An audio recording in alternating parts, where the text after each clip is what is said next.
제가 최근에 한두 권의 책을 선물을 받았어요. 잘 알지 못하는 분들을 통해서 받게 되었는데, 한 권의 책은 신옥자 목사님이라고 하는 분이 쓰신 내가 본 사후 세계라고 하는 제목의 책입니다. 그리고 또 한 권의 책은 이제 브루스 그레이슨이라고 미국 사람 정신과 의사인데 애프터 라이프라고 하는 책을 받았습니다. 이분은 임사 체험을 한 1,000명 이상의 사람들을 이제 연구한 결과를 가지고 책을 썼는데요. 책의 내용을 다 소개할 수 없지만 이 책들이 가지고 있는 이제 공통점이 있죠. 여러분 제목에서 들으셨겠지만 다 이 죽음 이후의 삶에 관한 이야기를 우리에게 전해주고 있습니다. 이 책들을 통해서 이제 한 가지 분명하게 우리에게 전해지는 내용은 죽음이 끝이 아니다라고 하는 것이죠. 이 부분은 우리에게 있어서 굉장히 중요합니다. 왜냐하면 우리가 지금 이 사도신경으로 우리의 믿음을 고백하는 내용들을 다루고 있는데, 그 내용의 이제 끝자락에 우리는 마지막으로 부활과 영생에 대한 고백을 하고 있기 때문입니다. 책에 따라서는 이 부활과 영생을 이제 묶어서 해석을 하는 책들도 있긴 합니다만, 이제 우리는 오늘은 이제 부활에 관한 이야기를 나누고 다음 주에는 영생에 관한 말씀을 나누게 될 것입니다.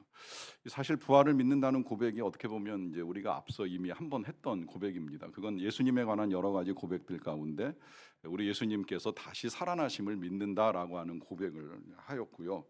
그러고 이제 또 다시 부활에 대한 고백을 합니다. 고백을 또 한 번 더 하는 이유는 예수님의 부활과 우리의 고백이 약간 우리의 부활이 약간 다르기 때문이죠. 다르다고 말씀드리는 건 예수님만 부활하신 것이 아니라 이제 우리도 부활할 것에 대한 믿음을 가지고 있기 때문입니다. 예수님만 다시 살아나셨다는 믿음을 갖고 살아가는 것이 아니라 우리도 부활할 것이다라고 하는 믿음을 함께 갖고 살아가기 때문에 이 고백을 앞에서도 하고 이제 뒤에서도 다시 하게 됩니다. 자, 우리가 부활한다, 우리가 다시 살아난다, 어떻게 이해하고 믿고 계시는지 모르겠는데, 어떤 경우에는 예수님께서 부활하셨다는 것도 믿기 힘든데 나까지 부활을 한다? 내가 죽고 끝나는 것이 아니다라고 하는 이 부분에 의문을 가진 분들도 있습니다.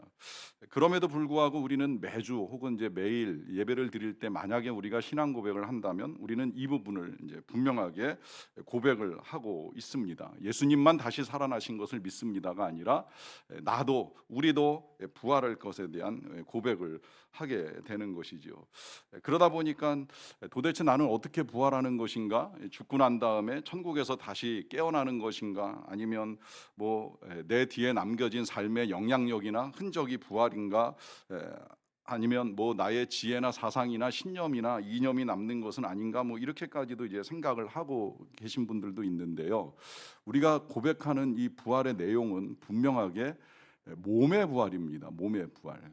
그냥 죄를 용서받는 것과 부활과 영생을 믿습니다가 아니라 죄를 용서받는 것과 몸의 부활과 영생을 믿습니다라고 하는 고백을 하고 있다는 사실입니다. 그러하기 때문에 어떤 뭐 영혼이나 신념의 부활이 아닙니다. 우리 몸이 다시 살아나는 것을 말하는 것인데, 그러하기 때문에 우리가 부활에 대한 이해를 할 때에 과거에 이제 오랜 신화 속에서 가지고 있었던 영혼 불멸의 사상으로 이해를 하시면 안 됩니다. 우리 몸은 죽지만 뭐 땅에 묻히고 흔적도 없이 사라지지만 영혼은 살아남아서 뭐 영생할 것이다. 뭐 이 개념은 사실 우리 토속 신앙에도 있기 때문에 그 영혼이 뭐 구천을 떠든다. 때로 그 영혼이 우리를 찾아오기 때문에 기일이 되면 제사를 드려서 음식으로 섬겨야 된다. 뭐 이런 생각을 가지고 있는데, 우리 기독교에서 말하는 부활은 그런 영혼 불멸 사상이 아니라고 하는 거예요. 분명히 몸의 부활입니다. 이 부활을 믿는 이유가 중요한 건 늘 말씀을 드렸습니다. 기독교에 있어서 핵심이고 가장 중요한 이유입니다. 우리는 부활을 믿는 종교입니다. 이 부활이 왜냐하면 우리의 신앙의 근거와 핵심이 되기 때문입니다. 우리가 복음을 나누면서 아마 배워보신 분들이 계실 거예요. 우리가 어떻게 하나님을 누릴 수 있는가? 하나님을 누리는 삶의 근거는 무엇이냐라고 했을 때 그 근거가 부활에 있습니다. 그리고 설명하기를 예수님께서 이 땅에서 하나님을 누리는 모습을 우리에게 보여주셨던 이유, 우리가 이렇게 생각을 해보면 예수님이 뭐 누구를 미워했겠습니까? 누구를 시기했겠습니까? 뭐 예수님이 집 한 채 없다고 해서 뭐 불안하셨겠습니까? 걱정 근심에 매여 사셨겠습니까? 절대 그런 일을 하지 않고 하나님을 누리실 수 있었던 가장 강력한 이유, 심지어 십자가 위에 억울하게 죽음을 당하심에도 불구하고 그런 악을 행하는 사람들을 향하여 용서를 구하고 기도를 하실 수 있었던 가장 큰 이유, 부활을 알고 계셨기 때문이에요. 부활이 예수님의 삶의 근거이셨기 때문입니다. 사람들은 예수님을 죽이면 모든 게 끝난다고 생각을 했지만 예수님은 그게 아닌 걸 알고 계셨던 거예요. 부활이 끝이 아니라, 이 세상이 끝이 아니라, 눈에 보이는 것이 전부가 아니라 십자가의 죽음 이후에 다시 살아나시게 될 부활, 그 부활을 근거로 해서 예수님은 어떤 미움도, 어떤 시기도, 경쟁도, 불안도 다 떨쳐내시고 늘 하나님을 누리시는 거예요. 마지막 순간까지도 하나님 안에서 용서를 선포하고 용서를 구하시고 자신의 영혼을 하나님께 맡기시면서 얼마든지 하나님을 누리시는 모습을 우리에게 보여주셨습니다. 이것이 너무 중요한 사실이기 때문에, 또 그와 같은 사실을 확실하게 우리에게 보여주시고 부활하신 예수님, 이 시기에 그 다음에 이제 우리가 그 부활하신 예수님을 통해서 우리에게도 부활이 주어진다는 사실을 믿고 그분을 따르고 그분을 섬기고 더 나아가서는 그분의 가르침을 헤아리면서 이제 그 가르침대로 살아보기 위해서 애를 쓰며 살아가는 삶이 우리 그리스도인의 삶이라고 할 수가 있습니다. 더더군다나 우리 예수님께서 우리 십자가 위에서 행하신 일을 우리가 지난주에 이제 또 고백으로 나눴잖아요. 죄의 용서를 믿습니다. 여러분, 예수님께서 죄의 용서를 하셨다는 사실을 뭘로 믿겠어요? 우리의 죄를 용서하셨다는 사실을 어떻게 우리가 확인할 수가 있겠습니까? 물론 성경에 기록되었고 선포되었기 때문에 우리가 용서받았나 보다 이렇게 생각할 수는 있습니다만은, 용서를 받은 가장 명백한 우리의 삶의 증거는 부활 아니고는 설명할 수가 없는 거예요. 용서받았지만 죽었다, 끝났다. 용서의 의미가 뭐예요? 용서를 받은 사람과 안 받은 사람의 차이가 뭐예요? 이 용서의 가장 확실한 증거가 우리의 부활로 나타난다는 거예요. 영생으로 나타난다는 거예요. 그래서 죄의 용서의 고백 뒤에 바로 뒤이어서 몸의 부활과 영생까지 믿는 이 고백이 우리 신앙 고백에 들어 있는 것입니다. 그럼에도 불구하고 이제 이것을 믿기 힘든 사람이 있다는 것은 뭐 당장 오늘날에만 벌어지는 현상이 아니라 과거에도 그랬어요. 옛날에 예수님 부활 직후에 여러 교회들이 지역마다 세워졌는데 그 지역에서 세워진 교회에 나와서 함께 출석하고 예배를 드리고 말씀을 듣고 하는 사람들 중에도 이제 사람들에 따라서 이건 믿겠는데 이건 좀 잘 모르겠다, 못 믿겠다, 이제 이런 사람들이 있다 보니까 사도 바울이 그와 같은 소식을 전해 듣게 된 거예요. 그러다 보니 이제 사도 바울이 이 고린도 교회에도 그런 사람들이 있다는 이야기를 듣고 편지를 쓰게 된 것이죠. 그래서 이 편지 12절에 보시게 되면 이런 내용 말씀하세요. 그리스도께서 죽은 자 가운데서 다시 살아나셨다 전파되었거늘 너희 중에 어떤 사람들은 어찌하여 죽은 자 가운데서 부활이 없다 하느냐라고 하면서, 이 너희 중에 사람은 고린도 교회 성도들을 대상으로 말씀하시는 거예요. 그 가운데 어떤 사람들은 아직도 죽은 자 가운데서 부활이 있느냐, 이제 이런 생각을 가지고 살아가는 사람들이 있다는 겁니다. 그만큼 이제 믿기가 어려운 내용인 건 틀림이 없는 것 같아요. 그러다 보니까 이제 여러 가지 설들이 만들어졌어요. 예수님이 이 땅에 다녀가신 것 자체가 그냥 가짜나 환상이 아니겠느냐 하는 이제 이런 속설도 있고요. 또 심지어 예수님이 부활하셨다라고 하는데 그냥 잠시 제자들 앞에 환영으로 나타나셨다가 가신 거 아니냐, 이제 이렇게 보는 학설도 있고요. 그거 아니라면 예수님 죽으시고 장례 치는 거 맞는데 제자들이 지어낸 이야기다, 제자들이 꾸며서 예수님이 하셨던 그 말씀 그대로 부활하신 걸로 이야기를 전하는 바람에 그 얘기가 퍼져서 기독교가 된 것이다 라고 하는 말을 하는 사람들도 있습니다. 하지만 여러분, 예수님의 부활은 역사이고 사건입니다. 이건 그냥 단순히 성경에만 기록된 내용이 아니라 실제로 역사책들 속에서도 예수님의 부활을 증거하는 역사들은 명백하게 나와 있어요. 그리고 그와 같은 역사를 통하여서 예수님이 실제로 부활을 우리에게 드러내신 이유가 있어요. 왜 예수님이 굳이 부활하신 다음에 그런 몸을 가지고 제자들에게 나타나셔서 제자들과 함께 음식을 먹고 심지어 자신의 손과 발을 내어 보이시면서 만져보라고까지 하셨겠어요? 명백한 부활의 증거를 보여주시는 것인데, 이 증거들을 통하여서 예수님이 살아나셨다라고 하는 사실은 너무 분명합니다. 이 사실을 믿지 못했던 사도 바울도 부활하셔서 살아계신 예수님을 만나고 나니까 그의 삶을 이제 180도로 바꿔가지고 부활하신 예수님을 전하기 위해 남은 생애를 정말 전적으로 이 일에만 헌신을 했잖아요. 그러다 보니 이제 그가 예수님의 부활을 전하기 위해서 이 고린도전서 중에 특별히 이 15장에서 제일 길게 부활에 관한 설명을 이어나가는 것을 볼 수가 있습니다. 그 가운데 이제 1절부터 8절까지를 우리가 지난 부활절에 본 거예요. 이 부분은 우리 예수님이 부활하신 여러 이제 증거와 기록들이 있기 때문에 그걸 근거로 한 예수님의 부활에 대한 설명이고요. 그 다음에는 이제 그럼 우리는 이제 어떻게 부활할 것이냐라고 하는 이 부분에 대한 설명이 나머지 부분에서 이렇게 오래 이어지는 것을 볼 수가 있겠는데요. 그 이어지는 내용 이렇게 읽어 나가다 보면 사도 바울이 이제 역으로 설명을 해 나갑니다. 만약에 부활이 없다면 어떻게 되는지 아느냐 하는 식의 이제 설명인데요.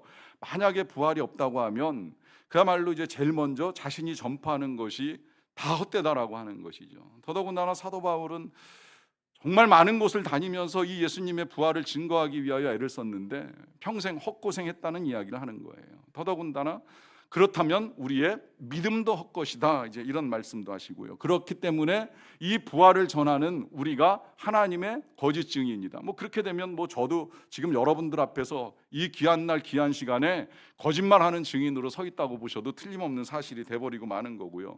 또 그러면 부활이 없으면 여전히 우리가 죄 가운데 있는 것이다라고 하는 설명도 해주시고요. 또 부활이 없다고 한다면 그리스도 안에서 잠자는 자도 망한 것이다, 이렇게 말씀하세요. 여기 이 잠자는 자라는 표현 참 귀한 표현인데 사도 바울은 부활을 믿고 난 다음에는 죽음이라는 표현을 잘 사용하지를 않습니다. 그리스도 안에서 잠자는 자다, 이렇게 표현을 합니다. 이유 아시죠? 죽은 게 끝이 아니기 때문인 거예요. 마치 잠자는 사람이 깨어나는 것처럼 죽은 자도 언젠가 살아날 때가 이르게 될 것이다 라고 하는 믿음을 가지고 항상 잠자는 자들이라고 표현을 하는데, 만약에 부활이 없다면 그리스도 안에서 잠들어버린, 죽어버린 사람들 무슨 의미가 있겠냐는 거예요. 그냥 망한 것이다, 이렇게 설명을 합니다. 뿐만 아니라 이런 말씀도 중간에 해요. 내가 사람의 방법으로 에베소에서 맹수와 더불어 싸웠다면 내게 무슨 유익이 있으리요? 죽은 자가 다시 살아나지 못한다면 내일 죽을 터이니 먹고 마시자 하리라 합니다. 그러니까 사도 바울이 솔직하게 자기의 마음을 이야기하는 거예요. 부활 없으면 내가 왜 굳이 에베소까지 가가지고 순교할 위험을 무릅쓰면서 견뎌내야만 했느냐? 나도 남들처럼 그냥 우리 인생 곧 끝날 터이니 이 땅에서 잘 먹고 잘 살자, 이렇게 했을 터인데 왜 그렇게까지 내가 할 필요가 있었겠느냐라고 하는 것이죠. 그러니 우리의 삶이 다만 이 세상의 삶뿐이면 우린 더욱 불쌍한 자라고까지 말씀을 하시는 거예요. 정말 생각해 보면 그래요. 여러분 부활 없으면 여러분 불쌍한 인생 되는 거예요. 왜?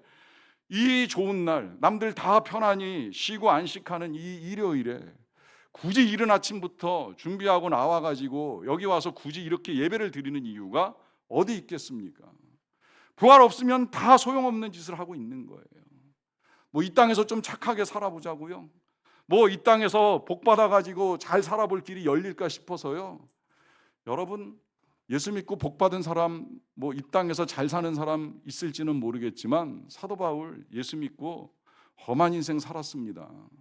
스데반 부활 믿다가 돌 맞아 죽고 인생 끝났어요. 예수 믿는다고 다 꽃길 걷는 것이 아니라는 이야기예요. 그런데 왜 그들이 그 고생, 그 위험을 무릅쓰고 부활하신 예수님을 믿고 마지막까지 예수님처럼 순교하는 걸 영광으로 생각을 했을까요? 예수님만의 부활이 아니라 우리의 부활도 믿는 믿음을 가졌기 때문입니다. 그래서 우리가 불쌍한 인생이 아니라는 설명을 이어나갑니다. 예수 그리스도께서 다시 살아나사 잠자는 자들의 첫 열매가 되셨다라고 하는 설명을 통하여 이제 우리의 부활을 조금씩 알려주십니다. 여기서 이제 우리 예수님을 첫 열매라고 이제 표현을 하잖아요. 첫 열매라고 하는 건 나무에서나 꽃에서 이제 하나의 열매가 맺히게 되면 그 다음에 이제 줄줄이 열매가 이제 달리게 되는데, 예수님이 그렇게 첫 번째 열매로 부활을 우리에게 드러내셨다는 거예요. 그래서 이제 예수님과 함께 그 이후에 예수님을 따라 부활하는 열매로 나타나게 될 사람들이 있게 된다는 이야기죠. 그러면서 설명을 해주시는 거예요. 사망이 한 사람으로 말미암았으니 죽은 자의 부활도 한 사람으로 말미암는도다. 그러니까 모든 인류의 사망이 아담 한 사람으로부터 이 땅에 임한 것처럼 부활도, 다시 살아남도, 영생도 예수님을 통하여 우리에게 오게 될 것이다라고 하는 것이죠. 아담 안에서 모든 사람이 죽은 것 같이 예수 그리스도 안에서 모든 사람이 삶, 즉 영생을 얻게 될 것이다라고 하는 설명입니다. 자, 그렇다면 문제는 이제 죽은 자들이 어떻게 다시 살아나느냐라고 하는 질문인데요. 자, 이거를 우리 사도 바울이 씨를 가지고 이제 설명을 합니다. 먼저는 이제 씨가 죽지 아니하면 살아나지 못한다라고 하는 말씀을 하시는데요. 자, 씨가 죽는다는 개념은 씨는 땅 속에 묻혀야지 이제 그 다음에 이제 씨로서 다시 살아나서 이게 싹이 되고 이제 뭐 줄기가 되고 가지가 되고 그래서 열매를 맺는 과정을 거치게 되잖아요. 그러니까 마찬가지로 이제 우리도 죽음이라는 과정을 거쳐서 이제 부활을 경험하게 될 터인데, 문제는 이 씨가 땅 속에 묻힐 때 묻히는 내용은 밀이나 알갱이 같이 작은 씨앗에 불과하다는 거예요. 근데 다시 살아나서 자라날 때에는 형체가 완전히 다르죠. 씨의 모양으로 다시 일어나는 게 아니라는 이야기예요. 이것이 그야말로 싹으로 나타나고 뭐 줄기로 나타나고 어떤 형태로 나타나던 씨는 씨인데 그 씨가 전혀 다른 형체로 나타난다는 것이죠. 여러분, 부활이 이렇다는 설명을 지금 우리에게 해주고 있는 거예요. 간혹 제가 이 부활에 관한 메시지를 전하게 되면 질문을 받을 때가 있습니다. 땅에 매장된 사람이야 뭐 부활해서 그러면 일어날 수 있다 하더라도 화장된 사람, 가루가 돼버리고 뭐 여기 저기 물에 뿌려지고 뭐 산속에 뿌려지고 나무 밑에 뿌려진 분들은 어떻게 부활을 하느냐라고 하는 질문을 받을 때가 있는데요. 과학적으로 설명을 하자면 질량 보존의 법칙이 있기 때문에 어떠한 형태로 이 지구상에 존재하는 건 틀림이 없어요. 그게 뭐 정말 흙으로 존재하든 가루로 존재하든 어떤 형태로 존재하든 과학적으로 설명을 하는 것도 무리는 아니고요. 저는 근데 굳이 과학적인 이해보다 지금 이 사도 바울의 설명이 더 우리에게 정확한 설명이라고 이해하는데요. 씨 하나가 그대로 씨로 나오는 게 아니잖아요. 이 씨가 뭐 주변에 있는 어떤 것들을 흡입하든지 간에 그야말로 싹으로 나오고 잎으로 나오고 가지와 줄기와 열매로 나오는 것처럼 사도 바울이 지금 그 설명을 해주고 있는 거예요. 우리의 부활도 새로운 몸을 입게 될 것이다 라고 하는 것입니다. 하나님께서 하나님의 뜻대로 새로운 형체를 주시게 될 것이다 라고 하는 것이 오늘 성경의 설명입니다. 그래서 이 부분을 오늘 본문 42절에서 이렇게 설명을 하는 거예요. 42절 보시면요, 죽은 자의 부활도 그와 같으니 썩을 것으로 심고 썩지 아니할 것으로 다시 살아난다라고 하고 있고요. 그 다음에 이어 43절까지 같이 보고 나누죠. 욕된 것으로 심고 영광스러운 것으로 다시 살아나며 약한 것으로 심고 강한 것으로 다시 살아난다 합니다. 자, 여기서 이제 심겨지는 것과 나타나는 것이 다르다고 지금 설명을 하고 있어요. 실제로 지금 우리가 죽을 때와 부활할 때가 다르다라고 하는 건 예수님을 통해서도 이해가 충분하지요. 저는 우리 예수님이 부활하셨을 때 참 감사한 건 십자가에 달린 그 모습대로 부활하지 않으신 게 얼마나 감사한지 몰라요. 만약에 그 모습대로 부활하셨다고 생각을 해보세요. 막 여기저기 찢어지고 피투성이가 돼가지고 막 영화에서 보면 막 눈은 막 이렇게 뜰 수 없는 상태에서 죽음을 당하셨는데 그러고서 다시 살아나셔가지고 제자들에게 나타나서 봐라 내가 부활하지 않았느냐 이러면 믿을만 하겠습니까 여러분? 그런 예수님의 부활을 믿겠어요? 예수님의 부활은 성경에 표현한 그대로 신령한 형체로 다시 나오신 거예요. 그러다 보니까 알아보는 사람도 있고 못 알아보는 사람도 있습니다. 이게 이제 부활에 가진 신비인데요, 영속성과 단절성이 같이 있는 거예요. 몸은 과거의 몸이 단절되고 새로운 몸을 입었어요. 그런데 예수님이신 건 너무 분명한 거예요. 제자들이 과거에 만났던 예수님과 다를 것이 없는 예수님을 만났기 때문에 그의 몸이 과거와는 다를지라도 예수님이신 게 분명하니까 뒤늦게 이제 제자들이 이 예수님을 알아보고 그분과 함께 지내는 시간들을 귀하게 여기게 되잖아요. 자, 여기에서 예수님이 우리에게 부활을 알려주시는 겁니다. 물론 부분적으로 예수님이 손에 창자국과 옆구리에 창자국 그대로 가지고 부활하시기는 하셨어요. 저는 이게 맥스 루케이도 목사님의 말씀처럼 그야말로 우리를 사랑한 흔적과 증거를 그냥 그대로 가지고 계신 거라고 생각을 합니다. 나중에라도 이거 확인할 수 있을 것 같아요. 나중에 천국에서 예수님 누구신지 알아보지 못하면 그의 손에 못자국, 창자국 보면 분명하게 알 수 있을 터인데, 그거 하나만 남겨놓으셨지 예수님은 어떤 경우에는 천사와도 같이 신비한 모습으로 나타나셨기 때문에 마리아가 혼동을 일으키잖아요. 혹시 무덤 안에 누워있는 예수님 못 봤습니까? 예수님께 질문을 하는 거예요. 그만큼 예수님께서 새로운 형체를 입고 살아나셨다는 사실을 우리에게 알려줍니다. 그렇기 때문에 비록 우리가 이 세상을 떠날 때 여기 지금 성경의 표현대로 썩을 것으로 떠나요. 또 부끄럽고 약한 모습으로 떠날 수 있어요. 생각해보면 좋은 모습으로 세상을 떠나는 사람은 없을 것 같아요. 물론 제가 장례 치르면서 유가족 중에 어머니께서 아름다운 모습으로 돌아가셨어요 라고 하는 귀한 고백을 듣기는 했어요. 저는 그 고백의 의미는 알고 있어요. 마지막까지 믿음을 지키고 두려워하지 않고 평안하게 임종하신 그 모습의 아름다움을 분명히 알고 있습니다. 그런데 잘 생각해보면 세상을 떠날 때 아름답기가 쉽겠습니까? 대개는 우리가 병들든지 늙든지 사고를 당하든지 비참한 모습으로 세상을 떠나지요. 이걸 우리가 이제 입관할 때 마지막으로 씻어드리고 화장시켜드리고 좋은 옷 입혀드려가지고 그래도 가족들이 마지막으로 좋은 모습으로 보낼 수 있도록 단장은 해드리지만, 여러분 마지막에 그 모습으로 부활한다 그러면 이게 얼마나 비참하겠어요. 저는 그렇게 부활하고 싶지는 않아요. 제가 지금 이 나이에 이 얼굴로 이렇게 늙어서 부활한다? 재미없을 것 같아요. 여기에 지금 사도 바울이 귀한 메시지를 우리에게 알려주는 거예요. 새로운 형체를 입게 될 것이다. 이걸 이제 한 번으로 설명이 안 되니까 그 다음에 이제 계속해서 사도 바울이 이런 표현을 사용합니다. 44절 보세요. 육의 몸으로 심고 신령한 몸으로 다시 살아나나니 육의 몸이 있은즉 또 영의 몸이 있느니라 합니다. 자, 여기 이제 육의 몸으로 심고 신령한 몸으로 살아난다. 또 육의 몸이 있고 영의 몸이 있다. 이제 이렇게 표현을 사용하는데, 여기서 이제 우리가 지금 이 육과 몸을 좀 정확하게 이해를 할 필요가 있습니다. 제가 이 몸의 부활을 계속 이야기하다 보니까 우리는 자꾸 이제 우리의 육신만 가지고 생각을 하는 경향이 있는데요. 사도 바울은 지금 그렇게 표현하지 않고 육의 몸이 있고 영의 몸이 있다고 표현을 하고 있고요. 또 육의 몸이 있고 신령한 몸이 있다고 이야기를 합니다. 이 말은 지금 우리가 살아가는 이 모습은 다 육신의 몸을 입고 살아간다는 이야기예요. 그러다 보니까 한계성이 있고 그 한계의 끝이 죽음이라고 하는 겁니다.